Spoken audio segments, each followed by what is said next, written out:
Radical. Welcome to Flea Market Stories, documenting one man's journey to the world of flea marketing.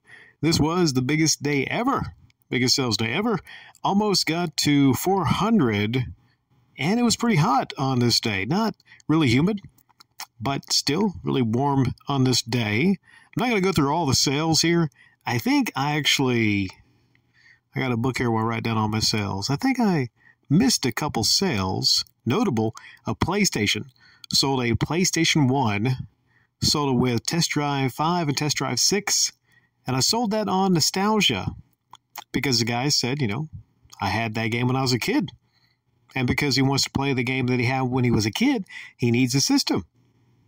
So a lot of the PlayStation 1 sales, really not going to sell them because of the amazing graphics. I'm going to sell those systems on nostalgia. So I sold that with Test Drive 5, and I gave him a warranty, of course, 3-month warranty. He opted out of the second controller. I said I'd give him a second controller for $10. I normally charge $20 on the controllers. I gave him Test Drive 6 for only $5 more. So he was really happy with that. And he asked me how often I get in PlayStation 1 games. And I said, honestly, it comes with how much I sell. He wanted Spyro and Crash Bash. So there are some PlayStation 1 games out there, actually a lot, that are relatively easy to get, but still people will buy them. I don't know how easy Spyro and Crash are, but I see them a good bit on the auctions. There are some out there that people will get because they want the system. Either they have something like Castlevania Symphony of the Night or Silent Hill, and they just need the system to play them on. Because I figure, if someone's got the money to be dropping on Symphony of the Night, then, 100 for a PlayStation 1 is very reasonable. Almost sold one today, but I'll get into that later. Don't want to jump ahead. Looking through the sales here. I sold Need for Speed on Xbox One, PlayStation 4 Call of Duty with a sports combo. Just regular stuff I usually sell. I'll skip on ahead and talk about what I want to talk about, which was the Jeopardy Xbox Black Slim System sale. And this was a special deal because the guy didn't need the HDMI cable or any kind of cable going out of that.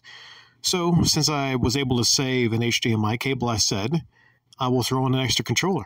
I know this guy. He's one of the few people that buy movies from me, DVD movies still.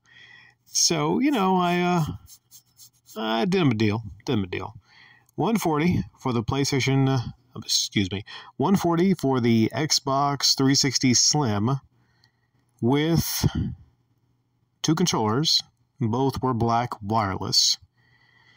And the game was Jeopardy. This is what's interesting about this guy. I don't understand it. He always comes there and he wants action movies like Steven Seagal movies. But just out of nowhere, he was looking at my systems one day and he was like, how much is this? And I thought, okay, he's a gamer? I didn't peg him to be a gamer, but you never know. But he's a particular kind of gamer.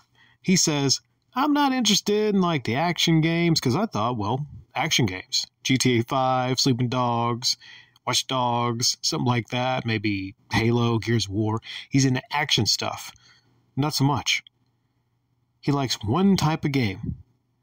Quiz games. Because he saw Wheel of Fortune that I had for PlayStation 1. He was like, you got anything like that on this system? Not right now, but maybe I could get you something. I underestimated how difficult it is to get something like Jeopardy or a quiz game on 360. I get Call of Duties all day, GTA 5 all day. But the quiz games, a little bit tougher to track down. But I did track down a Jeopardy for him. And he came by, and I knew he was going to buy that. But sometimes you got to go the extra mile to close the sale. I had some people coming by, and I know I missed out on some sales. Scooter Guy was there, and he tapped me on the shoulder and he said, like, hey, there's a lot of people going by the table here. And I just kind of shrugged it off. And after I completed this sale to him, I told him, listen, I was aware of that. I understand. If I'm here doing what I was doing, completing this sale, if it's $140 sale, all these little $5, $10, $15 sales, I'll let them walk by. Because this is more money. I know this guy's going to buy it. He's got money. I know he does. And more importantly than that, he is a regular customer. I don't care about these fly-by-night customers just wanting to Call of Duty, and I'll never see them again. This is a weekly customer. You have to take care. This is key. If any of you have a business, you have to take care of your regular customers. What happens when you have some downtime? You go see one of those regulars again on the day when you need some sales. So you have to close the sale, and you have to be appreciative of these customers. Ran into a bit of a snag when, for some reason, on the second controller, I was having an issue setting up the multiple. It, for some reason, wasn't registering, and I was freaking out a bit. I mean, not visibly, but I was like, damn it, of all times, for a second controller to be messing up.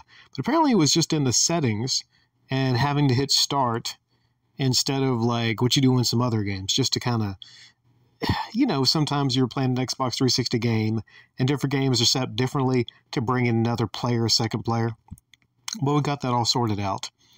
And for about 20, 25 minutes, I sit there and I played Jeopardy with them. And I got to be honest, I had some fun. It was a different kind of experience that I haven't experienced before on 360.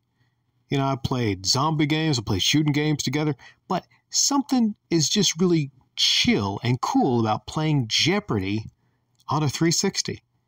And you see Alex Trebek, and he looks kind of like small, and you see these funny different types of characters. It was just pretty fun. Now, I suck at Jeopardy. I was terrible at it. And the third person whooped us both, and I think we were playing on easy. Maybe it's just like, if I was not in that environment, and I was actually trying to choose whatever, and I was terrible because I was trying to miss things on purpose to let the customer win. Second key, if you're playing against a customer, always let the customer win. Don't make it look obvious. Make like, you're trying, but always let the customer win. Okay? Second key to any of you prospective flea marketers out there. So we wound up losing pretty badly, but we had fun. I boxed it up and I sold to him. Now, I said I would be looking for Family Feud, but I think Family Feud's harder to find than that one. Also, I threw in, what a great throw-in, I threw in a actual Xbox 360 white remote. Those are a little hard to find, the white remotes, because, he's a DVD. Know your customer also. A third key, know your customer. He's going to be watching a lot of movies on it. So we tried out a Steven Seagal movie on it. No. What do we try out on it? He gave me a Steven Seagal movie because he had 2 copies out for Justice. So I owed him a movie. So I gave him, what's that one actor that was in Loki? Owen Wilson. Yeah. Owen Wilson in Behind Enemy Lines. And I said, you need to watch this. It's good. I mean, it was okay, but I thought he would like it. Behind Enemy Lines, where Owen Wilson is, he's behind enemy lines. This is the title right there. It's also got Gene Hackman in it. Not a bad movie. But since he's into the action movies, I thought he would like that. But yeah, the biggest sales day so far leaves me a lot to build on. And it was just one of those days where everything was just kind of going smooth.